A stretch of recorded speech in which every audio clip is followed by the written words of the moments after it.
নগাঁও আৰু মৰিগাঁও জিলাৰ মানুহৰ বাবে আছে এটা ভাল খবৰ। আপুনি মীন পালন কৰে নেকি? যদি কৰে তেনেহলে ভিডিঅ'টো আপোনাৰ কাৰণে। কম মূল্যত এতিয়া যিকোনো মাছৰ পোনা পাব।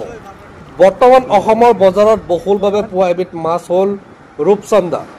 অসম, বাংলাদেশ, পশ্চিমবংগত ৰূপচন্দা নামেৰে জনাজাত। এই মাছবিধক বহুতে সাগৰীয় পমফ্ৰেট বুলি ক'ব খোজে। কম কাঁইটযুক্ত মঙহাল এই মাছবিধ আমাৰ ক্ৰেতা বিক্ৰেতাৰ মাজত অধিক জনপ্ৰিয়। ৰূপালী ৰঙৰ চেপেটা আকৃতিৰ হয়। আপোনাৰ যদি মাছৰ পোনা লাগে যোগাযোগ কৰিব। অনুগ্ৰহ কৰি ভিডিঅ'টো শ্বেয়াৰ কৰি ৰাখিব।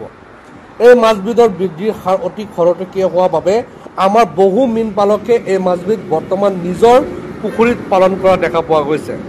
কিয়নো ইয়াৰ বৃদ্ধি খৰতকীয়া হোৱাৰ লগে লগে বজাৰত ইয়াৰ মূল্য 180ৰ পৰা 150 টকা পৰ্যন্ত হোৱাৰ বাবে আমাৰ কিছুসংখ্যক মীন পালকে ইয়াক তেওঁলোকৰ পুখুৰীত পালন কৰা দেখা যায়।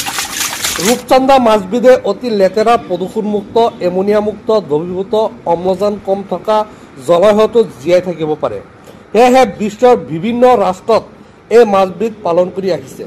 কম কাঁইটযুক্ত মঙহাল হোৱাৰ বাবে আমাৰ মানুহৰ মাজতো ই অতি প্ৰিয়। ব্যৱসায়িক দিশৰ পৰা চালে ৰূপচন্দা মাছৰ পালন যথেষ্ট লাভজনক, কিয়নো ই এবছৰত 1.5 কেজিৰ পৰা 2.5 কিলোগ্ৰাম আৰু 2 বছৰত 4ৰ পৰা 4.5 কিলোগ্ৰাম পৰ্যন্ত হয়।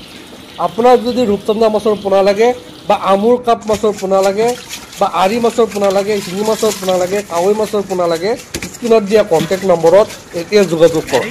ধন্যবাদ। হোম ডেলিভাৰী এভেইলেবল আছে।